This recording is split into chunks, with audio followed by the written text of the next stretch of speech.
Hello, everyone.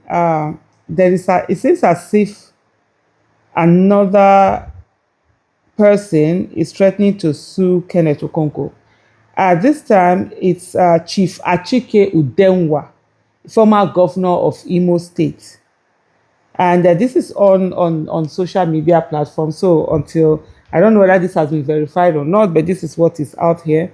And it says this from Chief Soronadi A. Njoku, San and Co., baristas and solicitors, and they put their chambers to Mr. Kenneth Okonkwo, Abuja, Nigeria. They had the phone number. They say, Sir, your false and malicious publication against His Excellency Chief Achike Udenwa demand for retraction, apology, payment of 5 billion as compensation to him, and an undertaking not to make any further defamatory publication against him.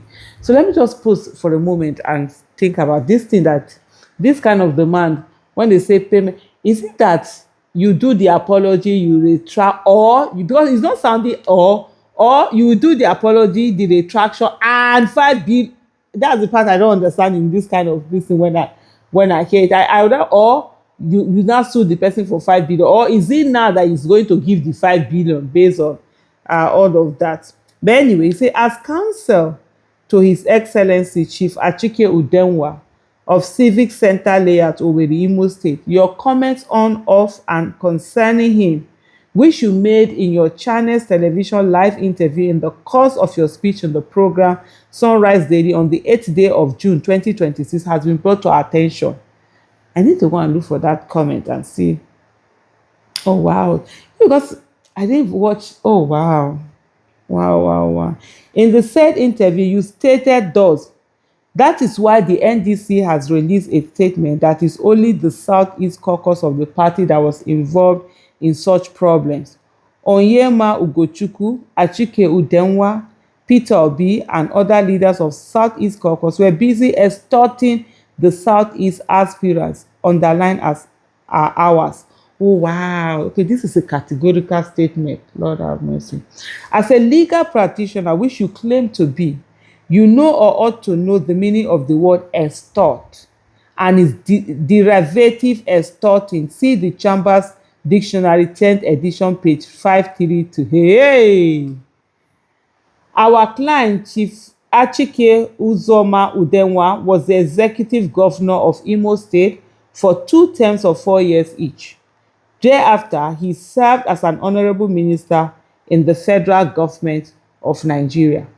Throughout his many years, let me do this thing this way and see if it's going to be better for me to read. Throughout his many years of public service, he has never been accused of corruption or any other crime of any sort, including embezzlement of public funds or extortion. He has the distinction of being one of the very few former governors and ministers who does not have any corruption, and they put it in capital letter, who does not have any corruption case pending against him anywhere in Nigeria or even abroad. Wow, that's quite a flex. Most regrettably, your defamatory statement against him, accusing him of illegally securing money from aspirants by compulsion and violence, or wrongly and illegally obtaining money from those aspirants by compulsion or violence, which statement you made during a live television program broadcast, both nationally and internationally, and which statement was subsequently published by numerous media houses, including Daily Tours, Point Blank News, Igbere TV, and several online platforms like Phoenix, and they put the website, has greatly injured our client in his credit and reputation, and portrayed him as a common criminal who abuses his position for personal monetary gains. As a legal practitioner, you're supposed to be, you know or ought to know the legal consequences of publishing such false information about a solid personality like Chief Achike Udenwa. Your publication has greatly lowered his image in the eyes of right-thinking members of the Nigerian society, especially citizens of Imo State, who watch you on channel television and or read your publication on the numerous newspapers and internet social media platforms where you were widely published. Of course, accusing him of the crime of extortion is clearly actionable per se. In the circumstance, we do hereby on his instruction, give you 7 days from the date of the letter to write a strongly worded letter of apology to him, published in 5 national dailies, as well as aired prime time in channels television, wherein you will clearly, in unmistakable terms, retract your said publication against him and giving an undertaking never to defame him ever again. We also demand payment of the sum of 5 billion as compensation to him to search for the injuries you said false publication as occasion. Your said false publication as occasion to him. So I think for me, the only thing that I would say about this 5 billion maybe is that so that they know it's not something they want you to go to court, because otherwise there's no how anybody's been paying 5 billion to anybody.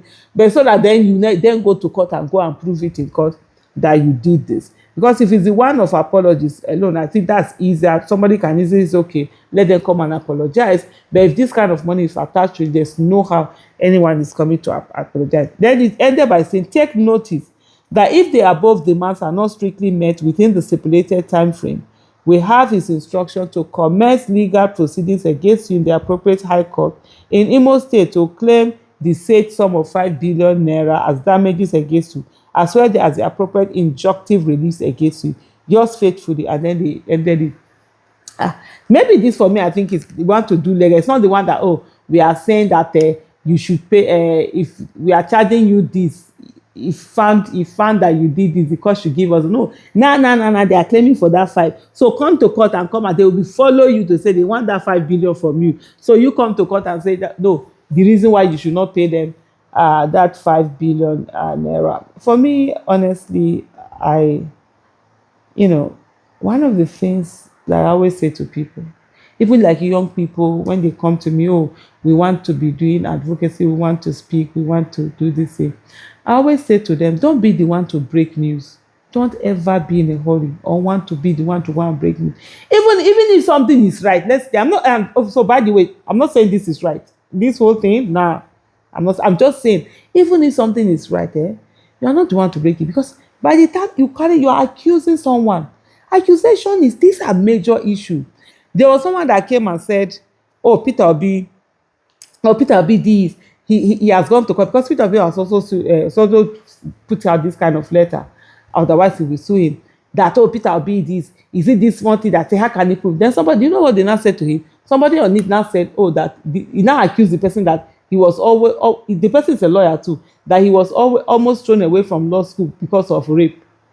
And then the guy has come to talk. He's also threatening. The people are saying, so you see how it is, but people don't understand if you decide to just let things be for greater issue or whatever, when people are accusing you of different things and whatever and this thing, you know what it means?